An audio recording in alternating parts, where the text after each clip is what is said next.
হিঁচড় পনির হবে। আর হিঁচড়, আলু, গাজর, মটরশুঁটি আগে একটু হালকা সেদ্ধ করে নিচ্ছি।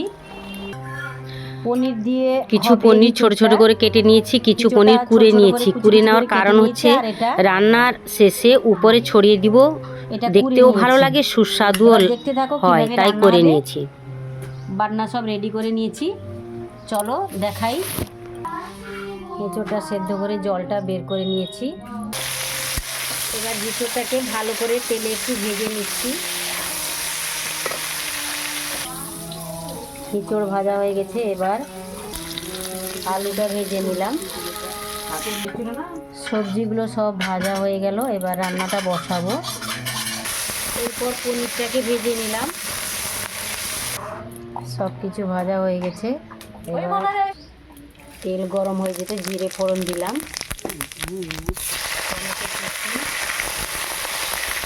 আদা জিরে বাটা দিলাম। মশলাটাকে ভালো করে কষে নেব। পরিমাণ মতো লবণ দিলাম, হলুদ গুঁড়ো, লঙ্কা গুঁড়ো,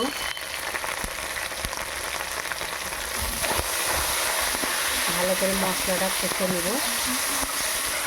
মশলা হয়ে গেছে, এবার সবজিগুলো দিয়ে দিলাম। ভালো করে একটু নাড়াচাড়া করে নেব, কষে নেব ভালো করে। একটুখানি জল দিয়ে ঢাকা দিয়ে দেব। সবজিটা ভালো করে কষে নিলাম, এবার জল দিয়ে দিব।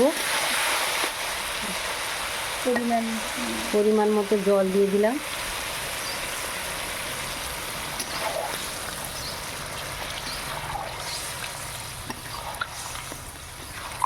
রান্না হয়ে গেছে, এবার নামিয়ে আনবো।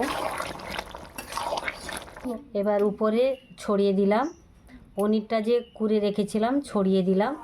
কারণ স্বাদও ভালো হয়, সুস্বাদুও হয়, দেখতেও ভালো লাগে, তাই উপরে কুচানো পনিরটা দিয়ে দিলাম। উপরে গরম মশলা ছড়িয়ে দিলাম। রান্না হয়ে গেল, রেডি এঁচোড় দিয়ে পনির তরকারি। কেমন হলো বন্ধুরা কমেন্ট করে কিন্তু জানিও।